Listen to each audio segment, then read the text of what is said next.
Hola, mi nombre es Cedra González y en este video voy a estar compartiendo algunos de los temas que más me impactaron en la asignatura de análisis biométrico. Y los temas que elegí abordar son el método estadístico, las medidas de tendencia central y las medidas de dispersión.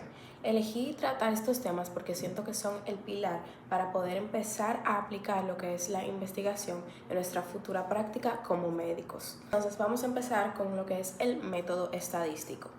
El método estadístico es una secuencia ordenada de procedimientos que se utiliza para manejar los datos de una investigación. Y este método permite trabajar con información exacta y confiable. Y también su aplicación va a depender del diseño de investigación seleccionado y del problema de salud que nosotros queramos estudiar. El método estadístico tiene una serie de etapas. La primera etapa del método estadístico es la recolección de datos. En esta fase se realiza lo que es la medición de las variables, ya sea por una observación directa o mediante procedimientos de medición más complejos. Esta etapa es fundamental, ya que de ella va a depender la calidad de los datos obtenidos. Luego pasamos a lo que es la segunda etapa, que es el recuento. En esta etapa, la información recolectada es revisada, se clasifica y se cuantifica. En esta parte del método se contabiliza la frecuencia con la que aparecen las diferentes características medidas en los elementos de estudio, lo que va a permitir organizar los datos de una manera clara y precisa. Luego de esto va a seguir lo que es la presentación. En esta etapa del método estadístico se van a elaborar gráficos y cuadros que van a facilitar una inspección visual rápida y precisa de los datos. Mediante esta etapa del método estadístico vamos a poder ya visualizar de una manera más clara qué fue lo que obtuvimos. Esta etapa ayuda a ordenar la información y a prepararla para después de esto poder analizarla. Entonces luego va a seguir lo que es la cuarta etapa, que es la síntesis. En esta etapa los datos se van a resumir mediante medidas estadísticas. Aquí es donde van a entrar las medidas de tendencia central y las medidas de dispersión, que nos permiten describir y resumir grandes conjuntos de información. Vamos a estar hablando de estas medidas más adelante, pero primero tenemos que pasar con la última etapa, que es el análisis. En esta etapa del método estadístico se comparan las medidas de resumen previamente calculadas, utilizando tablas y fórmulas estadísticas apropiadas. A través de esta etapa es posible interpretar los datos, también podemos establecer relaciones y llegar ya a conclusiones basadas en evidencia.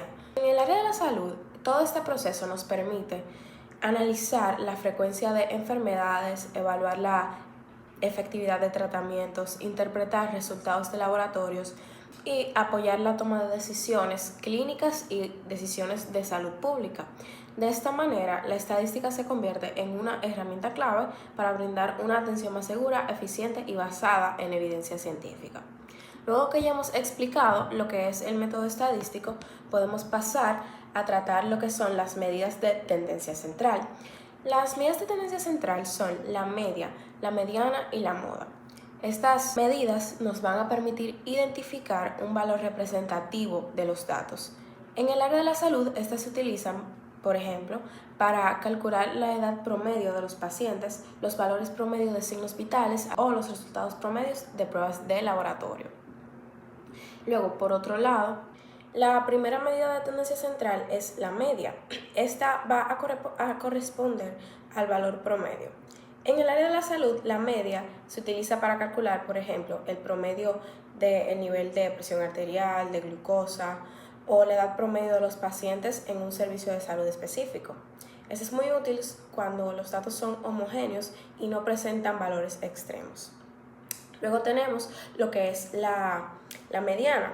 Esta va a representar el valor central cuando los datos están ordenados de menor a mayor.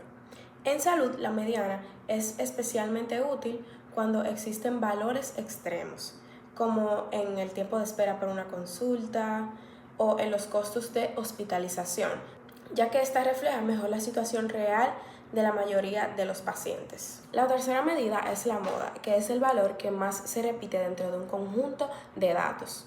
Entonces, en el área de la salud, la moda se aplica para identificar el diagnóstico más frecuente, el grupo etario más atendido, el síntoma que aparece con mayor frecuencia en una consulta, o básicamente cosas y valores que se repiten. Eso básicamente es la moda.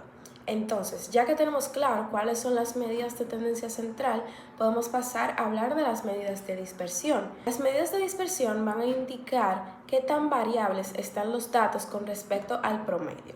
Entre ellas tenemos primero lo que es el rango, luego la varianza y la desviación estándar, las cuales van a permitir evaluar lo que es la variabilidad de los signos vitales, los resultados de laboratorio o la respuesta de los pacientes a un tratamiento en específico. La primera medida que mencionamos de dispersión fue el rango. Esta va a corresponder a la diferencia entre el valor máximo y el valor mínimo. En el área de la salud, el rango se utiliza para observar la amplitud de variación de datos como la presión arterial, la temperatura corporal o los niveles de glucosa en un grupo de pacientes. Luego tenemos la varianza. La varianza va a indicar cuánto se alejan los datos del promedio al cuadrado. Aunque su interpretación no es del todo directa, en el área de la salud se utiliza principalmente en estudios y análisis estadísticos para así evaluar lo que es la variabilidad de resultados clínicos y comparar grupos de pacientes. Y la tercera y la más utilizada es la desviación estándar. La desviación estándar muestra cuánto se dispersan los datos respecto a la media. En el área de salud, la desviación estándar va a permitir evaluar lo que es la estabilidad o la variabilidad de los signos vitales, los resultados de laboratorio y las respuestas de los pacientes a ciertos tratamientos. Entonces, la desviación estándar es clave para así poder identificar comportamientos normales o anormales. Estos conocimientos que pude adquirir en la materia de análisis biométrico me van a permitir interpretar correctamente datos clínicos, entender resultados de estudios y analizar información de pacientes de una manera objetiva. Y ya pues a largo plazo, la bioestadística será una herramienta clave para participar en investigaciones, evaluar tratamientos, comparar resultados y contribuir a una atención en salud más segura, eficiente y basada en evidencia científica. Antes de esta asignatura, realmente yo veía los datos estadísticos como algo lejano y complicado. Sin embargo, ahora ya yo comprendo que los datos son una representación de la realidad de los pacientes y que saber analizarlos correctamente puede marcar la diferencia. Y también lo que es la toma de decisiones en el área de la salud, siento que tener conocimiento de la bioestadística va realmente a crear un cambio en cómo tomamos las decisiones en el área de la salud.